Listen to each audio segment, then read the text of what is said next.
کہ ہم آگے چلیں مومن صاحب، اگر آپ سے بھی میں پوچھ سکوں کہ انہوں نے نے کہا کہ اس میں قادیانی اور اسرائیل کی ملی بھگت ہے. اب یہ بالکل ہی بے بنیاد من گھڑت بات ہے. اس میں آپ ذکر کر رہے تھے کہ جو ایک عربی پروگرام میں گفتگو ہوئی اسرائیل کے بعض اہلکاروں سے، تو وہ اگر آپ ہمیں بتا سکیں کہ وہ کیا تھی اور اس سے کیا بات سامنے آئی.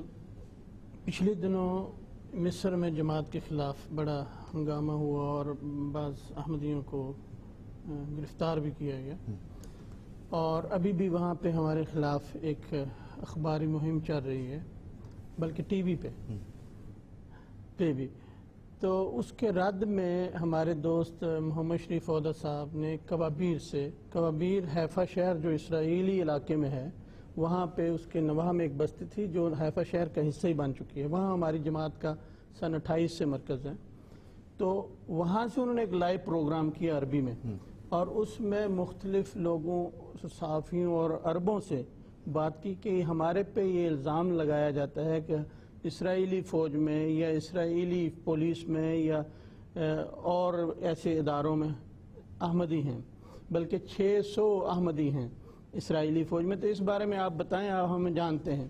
تو 3 بڑی سرکردہ عرب شخصیات نے اس میں حصہ لیا لائیو، اور اس تہمت اور الزام کا بڑی سختی سے رد کیا، اور کہتے ہیں ہم خود کوابیر کے رہنے والے ہیں. ابھی تک تو ہم نے نہ سنا نہ دیکھا کہ کوئی ایک احمدی کوابیر کا یا کوابیر سے باہر کا اسرائیلی فوج یا پولیس میں بھرتی ہوا ہو.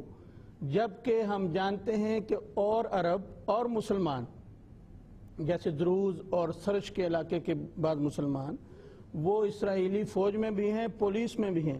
بلکہ میں خود گواہ ہوں کہ میں جب مسجد اقصی دیکھنے گیا تو وہاں پہ اسرائیلی فوج نے اس وقت جو سپاہی متعین کیے ہوئے تھے وہ دروز تھے، اور دروز مسلمانوں کا ایک باطنی فرقہ ہے، مشہور ہے، جانتے ہیں سارے عرب.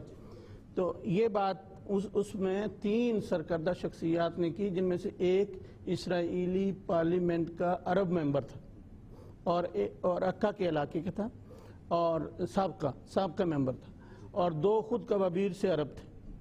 اور دور جانے کی کیا بات ہے، یہ حسن عودہ جو کوابیر سے ہی تھا اور جو 89 میں مرتد ہوا تھا، اور منظور چنیوٹی کے ساتھ اس نے یہاں لندن میں بڑی اس کے کندھے پہ بیٹھ کانفرنس کی تھی، اس سے بھی یہ سوال ہوا تھا اس سے، اور اس وقت کی جنگ میں یہ اس کا انٹرویو شائع شدہ ہے. اس سے آخری سوال یہی پوچھا گیا تھا کہ سنا ہے وہاں پہ 600 قادیانی ہیں اسرائیلی فوج میں، تو تم بتاؤ. اس نے اس موقع پہ بھی یہ کہا کہ نہیں، کوئی بھی نہیں. تو یہ چیزیں الزام ہیں. الزام تو انسان جتنی مرضی بار دہرا لے، لیکن وہ سچ نہیں ہو سکتی. اور پھر یہ کہ جو فلسطین کے معاملے میں حضرت شریف اللہ خان صاحب رضی اللہ تعالیٰ عنہ نے جس طرح امت مسلمہ کا نمائندہ بن کے وہ بات کی ہے جو کہ اس وقت سب سے زیادہ فلسطین اور امت کے مفاد میں تھی، وہ بھی تاریخ سے ظاہر ہے، یہ جتنا مرضی مسخ کرنے کی کوشش کر لیں اسے مٹایا نہیں جا سکتا. عرب اخبار میں اس وقت بھی لکھا گیا تھا، اور ابھی تک ان اخباروں کے تراشے ہمارے پاس موجود ہیں کہ جب چودھری صاحب مسئلہ فلسطین پہ متحدہ میں تقریر کرنے کے بعد، اقوام متحدہ میں تقریر کرنے کے بعد اپنے ڈائس پہ واپس آئے، تو عرب نمائندے بھاگ کے آپ کے پاس گئے اور آپ کا ہاتھ چوما اور کہا کہ اس طرح کا دفاع کسی اور نے نہیں کیا، حالانکہ ہم عرب ہیں، پر تم غیر عربی ہو کے فلسطین کے قضیے کا اتنا دفاع کر گئے. بلکہ بعض نے کہا کہ مسئلہ فلسطین کا ظفر اللہ خان ہیرو ہے. یہ لکھے ہوئے موجود ہیں. آج یہ تاریخ کو مسخ کر لیں تو. اور پھر مصطفیٰ موعود رضی اللہ تعالیٰ عنہ کا نصیر کون سا جو ڈائریکٹیو تھا فلسطین کے لوگوں میں، خلاج بھی اس پہ وہ بھی جب یہ استعماری طاقتیں فلسطین کو تقسیم کر کے اسرائیل بنانا چاہتی تھیں، اس وقت حضرت خلیفہ ثانی نے 2 کتابیں تیار کیے. ایک کا نام الکفر ملت واحدہ تھا، اور سارے عالم اسلام اور عالم عرب میں پھیلائے اور فرمایا کہ یہ بہت خطرناک منصوبہ ہے. خطرہ بیت المقدس کو نہیں بلکہ مدینہ اور منورہ کا ہے، کیونکہ دشمن یہاں ان نبی کریم صلی اللہ علیہ وسلم اور اسلام کے ان مقدس مقامات کے قریب آ کے بیٹھ کے اسلام کو نقصان پہنچانا چاہتا ہے. اور آپ نے یہ بھی فرمایا کہ مسلمان حکومتوں کو فلسطینیوں کی مدد کرنی چاہیے. جی بالکل بالکل جی ٹھیک. کیا اسرائیل کے ایجنٹ اس طرح کی باتیں کر سکتے ہیں؟ بالکل. اور دوسرا یہ مومن صاحب، جب یہ اعتراض ان کا میری نظر سے گزرا تو ویسے تو خیر بیچارے مطلب ان کی کوئی بات کی وقت ہے نہیں، ان کو خود بھی پتہ ہے پاکستان میں بھی ان کا اخبار، ان کی رپورٹنگ جس طرح بھی مجیب الرحمان صاحب بتا رہے تھے کسی سے ڈھکی چھپی نہیں ہے. تو لیکن میں نے دیکھا، میں نے کہا آخر کس بات پہ انہوں نے بیس کی ہوگی، یہ بات کوئی انہوں نے کیا بنایا ہے. تو اس میں نے دیکھا کہ ان کے جو گزشتہ کچھ کالمز میں کبھی انہوں نے کسی موبائل فون کی کمپنی کو اسرائیل کا ایجنٹ قرار دیا، کبھی انہوں نے اپنی گلی میں آنے والے سبزی فروش کو اسرائیل کا ایجنٹ قرار دیا، کبھی انہوں نے کسی موچی کو قرار دیا، کبھی کسی مذہبی جماعت کو قرار دے دیا. تو یہ پتہ نہیں بیچارے مطلب ان کی انٹینشن کیا ہے اور یہ کیا چاہتے ہیں.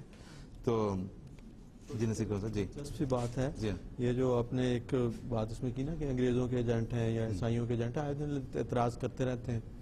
ہمارے ایک نو احمدی عرب دوست نے اس کا بڑا خوبصورت سا جواب دیا. وہ ایک مولوی کے پاس گئے اور اس کو تو وہ مولوی صاحب ان سے کہنے لگے تم انگریزوں کے ایجنٹ ہو، تم عیسائیوں کے ایجنٹ ہو. اور یہ بالکل نئے آمدی ہوئے زیادہ کوئی تاریخی حقائق کا اور تفصیلات کا ان کے پاس تو علم نہیں تھا. وہ مولوی صاحب کہنے لگے مولوی صاحب آپ یہ بتائیں عیسیٰ علیہ السلام کہاں ہیں؟ تو مولوی اوپر کی طرف انگلی کر کے کہنے لگا کہ آسمان پر. تو یہ کہنے لگے کہ حضرت صلی اللہ علیہ وسلم کہاں ہیں؟ کہنے لگے کہ وہ زمین میں دفن ہے.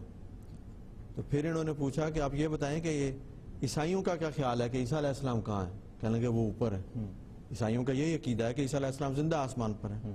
تو یہ ہمارے نو احمدی عرب کہنے لگے کہ یہ بتاؤ کہ اس عقیدے کے ساتھ عیسائیوں کا ایجنٹ تم ہو کہ میں تو یہ کہہ رہا ہوں کہ محمد مصطفیٰ صلی اللہ علیہ وسلم اپنے فاضہ روحانی کے لحاظ سے زندہ رسول ہیں اور غیرت کی جا ہے عیسیٰ زندہ ہو آسمان پر مدفون ہو زمین میں شاہ جہاں ہمارا. تو تمہارے عقائد جو ہیں وہ عیسائیوں کو تقویت دے رہے ہیں، الزام مجھے دے رہے ہو کہ میں عیسائیوں کا ایجنٹ ہوں. بالکل.